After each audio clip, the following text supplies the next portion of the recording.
Madame, Messieurs, bienvenue à ce nouveau numéro de la Tribune du Parlement, votre magazine qui traite de l'information parlementaire. Au sommaire de cette édition, un signe fort d'encouragement pour le Burkina Faso, venu directement de l'Organisation des Nations Unies. Le représentant spécial du secrétaire général de l'ONU pour l'Afrique de l'Ouest et le Sahel, Leonardo Santos Simao, a achevé son séjour à Ouagadougou. Une visite marquée par une rencontre avec le chef du Parlement. Le diplomate onusien a réaffirmé au cours de l'entretien le soutien et l'engagement de son organisation aux efforts de paix et de développement entamés au Burkina Faso. Les détails dans un instant. Découvrez le rôle crucial de la direction des archives et de la documentation de l'Assemblée législative de transition dans ce numéro. Quelles sont ses missions? Comment les archives éclairent-elles le travail des parlementaires? Les réponses avec notre invité André Bationo, directeur de la documentation et des archives de l'ALT. Voilà pour le sommaire. Merci de nous suivre.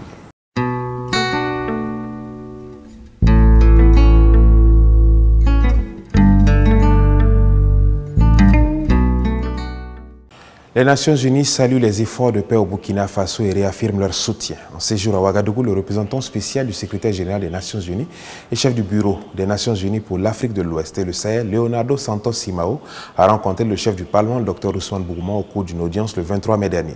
L'occasion pour le diplomate onusien de féliciter les autorités burkinabées pour leur initiative en faveur du retour de la paix et de la stabilité dans le pays et leur souligner l'engagement continu des Nations Unies à accompagner le Burkina Faso dans ses projets de développement et de la lutte contre le terrorisme. Le point avec Idrissa Warga et Gaëla Baro.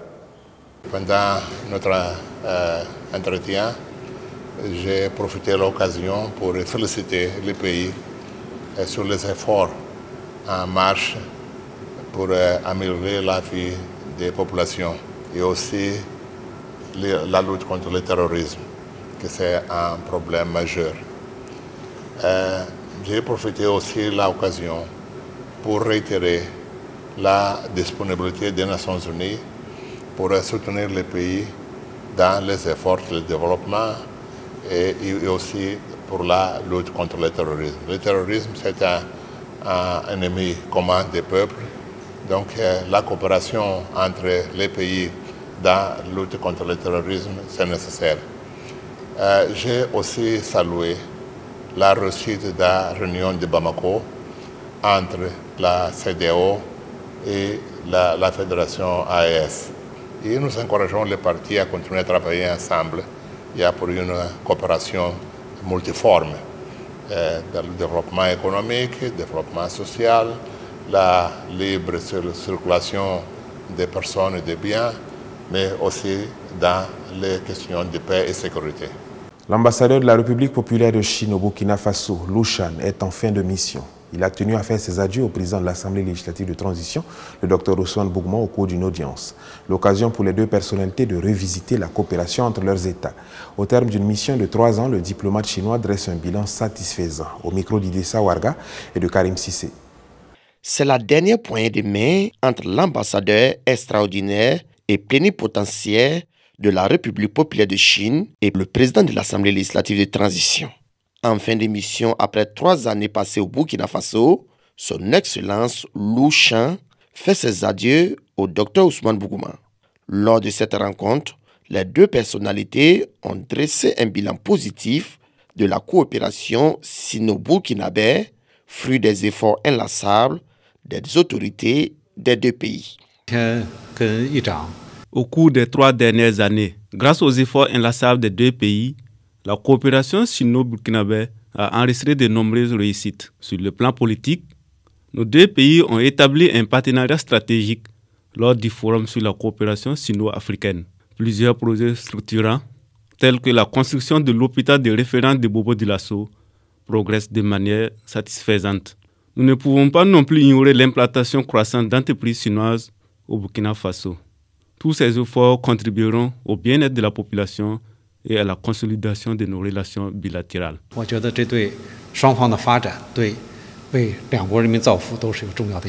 Le président Bougouma a salué l'implication du diplomate chinois dans le renforcement des relations bilatérales et lui a souhaité plein succès pour la suite de sa carrière. Dans l'élan de promouvoir la santé physique et renforcer les liens interpersonnels, la cellule sport pour tous de l'administration parlementaire a lancé une initiative sportive innovante. Cette démarche vise à injecter une dose de bien-être et de convivialité au sein de l'institution parlementaire. La séance inaugurale a débuté par une marche sportive suivie d'une combinaison d'aérobie au sein du Parlement. Cette séance sportive a vu une participation enthousiaste de plusieurs députés ainsi que de nombreux membres du personnel administratif, témoignant de l'intérêt porté à cette initiative. Au-delà des bienfaits individuels, ces rendez-vous hebdomadaires visent à créer un espace de retrouvailles informel entre parlementaires et collaborateurs afin d'affermir les liens socio-professionnels. Ces séances sportives se tiennent tous les jeudis soirs au Parlement de manière continue.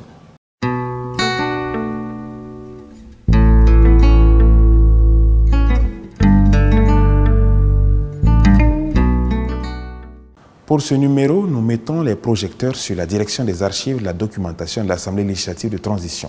Quelles sont les missions de ce service? En quoi les archives contribuent-elles au travail parlementaire? Pour répondre à ces questions, nous recevons le docteur André Bationo, directeur de la documentation et des archives de l'Assemblée législative de transition, dans cet entretien conduit par Axel Nicoliaro. Quelles sont les principales missions du service de la documentation et des archives de l'Assemblée législative de transition? La direction de la documentation des archives a pour mission principale de collecter, traiter et de mettre à la disposition des députés toute la documentation nécessaire pour leur permettre de comprendre les textes de loi qu'on leur donne pour vote.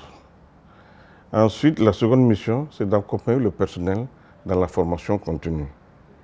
Et enfin, nous mettons les ouvrages à disposition des lecteurs externes qui viennent nous rendre visite et qui viennent à la recherche d'informations. Alors, et quels sont les types de documents qui sont conservés et gérés par vos services? D'abord, au niveau des archives, nous avons tout ce qui est texte de loi voté depuis 1992. Quand on parle de loi, il faut voir tous les documents qui sont liés au texte de loi, les projets de loi, l'exposé de motifs ou même les propositions de loi et les rapports des commissions, etc. Nous avons tous à la disposition des lecteurs. Deuxièmement, il y a les débats parlementaires que nous avons au cas où les étudiants viennent pour des recherches. Au niveau de la bibliothèque, nous avons un domaine couvert bien riche. Des documents dans le domaine du droit et ses dérivés, la science politique, le marketing, la gestion des ressources humaines, la communication et la documentation, l'archivistique et bien dans d'autres domaines. Nous avons eu la chance cette année, et son Excellence le Président de l'Assemblée législative de transition a abonné la DDA à une plateforme Kerninfo. C'est une plateforme qui regroupe beaucoup de catalogues, surtout dans le domaine francophone, et qui offre aux lecteurs des documents très récents. Vous allez voir, mais il y a des documents de 2025, 2024 qui sont à leur disposition pour consultation. Alors, et comment est-ce que l'organisation et l'accès aux archives et à la documentation aident concrètement les députés et les services de l'ALT dans le travail législatif? En amont, quand les projets de loi viennent au niveau de l'institution parlementaire, on nous envoie d'office une copie. Nous faisons des recherches au niveau des parlements de la sous-région pour voir si une telle loi a été déjà votée dans un pays. Si ça a été fait, nos collègues mettent la documentation à notre disposition et nous mettons ces informations à la disposition des agents de suivi de commission. Ça, c'est en amont. Et en aval, nous sommes là pour accompagner les agents dans la formation continue. Quand ils ont besoin de documents pour travailler, quand ils ont besoin de documents pour faire de la recherche, ils s'adressent à nous et nous leur apportons. Et quels sont les principaux défis que vous rencontrez dans la gestion et la valorisation de ces archives et de la documentation? Et quelles pistes de solutions pour une meilleure gestion? Vous voyez, c'est suite à l'insurrection que nous avons rejoint ces locaux. Donc le bâtiment même n'est pas approprié. Nous faisons avec. C'est l'occasion de demander à notre institution parlementaire de construire un centre de documentation et d'archives qui tiennent compte des normes internationales. Nous sommes 6 au niveau de la direction. Donc, vous voyez, le personnel manque.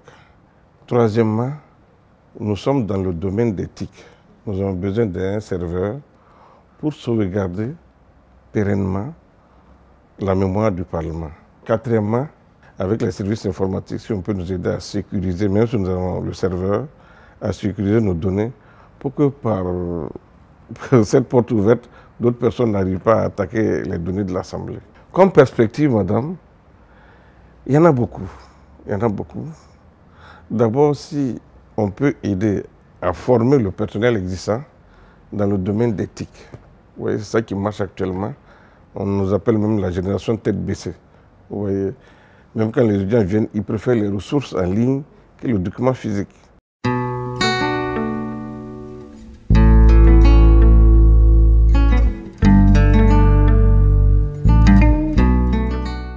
Le vocable du jour s'intéresse à une expression qui est souvent utilisée dans l'examen des projets de loi portant autorisation de ratification.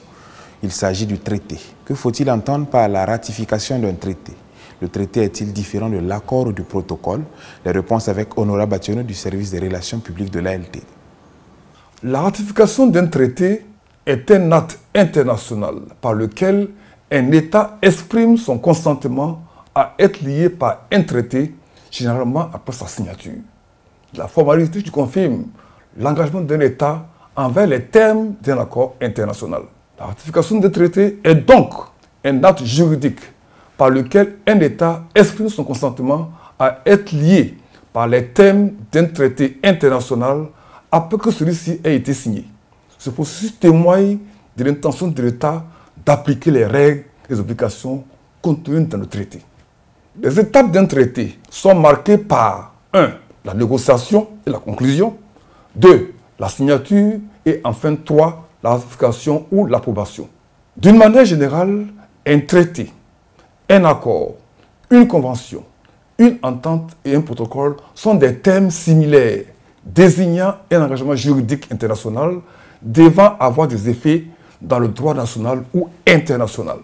Le Parlement du Burkina Faso a adopté la loi portant approbation du traité portant création de la Confédération des États du Sahel. Cette loi consacre officiellement l'entrée du Burkina Faso à l'Alliance des États du Sahel. La ratification est donc la dernière étape du processus de validation d'un accord par laquelle les parties témoignent de leur intention d'être liées par les termes qu'elles ont librement définis. La grandeur n'est pas une qualité rare réservée à quelques élus. Elle est ce qui reste lorsque nous donnons tout ce que nous avons. Le but de la vie n'est pas le bonheur, c'est d'être utile, d'être honorable, d'être compatissant, de faire une différence absolue pour que vous ayez vécu utile, disait Miles Monroe. C'est tout pour cette émission. Merci de l'avoir suivi. À très bientôt pour de nouvelles informations parlementaires.